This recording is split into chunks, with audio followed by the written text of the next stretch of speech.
আমি একটা তুই চাই, একটা সত্যিকারের তুই চাই, যে জানবে আমার পুরো ভিতরটা, জানবে আমার লুকোনো সব দোষ, আমার বদমাইশি, আমার নোংরামি, আমার কলঙ্ক, যে নিজে থেকে আমার ভুলগুলোর অংশীদার হবে, আমার পাপগুলোকে অর্ধেক করে লিখে নেবে নিজের খাতার প্রথম পাতায়।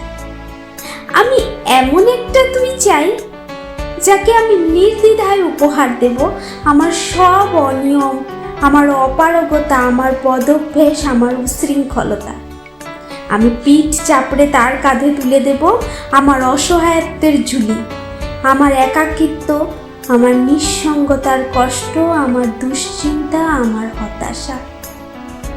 সবগুলো ঝাড়ুদারের মতো কুড়িয়ে নিয়ে সে বাঁধবে মস্ত বড় এক বস্তা। তারপর পুলির মতো মাথায় করে বয়ে নিয়ে যাবে সেই সব অভিশাপ, আর হাসতে হাসতে বলবে, ভীষণ ভারী রে, কি করে বইলি এই বোঝা। তারপর ঠিকানা ছাড়া পথে হাঁটতে থাকবে অসীম সমুদ্র পর্যন্ত। সাগর পাড়ে এসে প্রচণ্ড শক্তিতে ছুঁড়ে ফেলে দেবে সেই বোঝা। ঠিক সাগরের মাঝখানে হারিয়ে যাবে আমার সব অভিশাপের ঝুলি। আমি ঠিক এরকম একটা তুই চাই, যে কোনোদিন তুমি বা আপনিগুলোর মাঝে হারিয়ে যাবে না।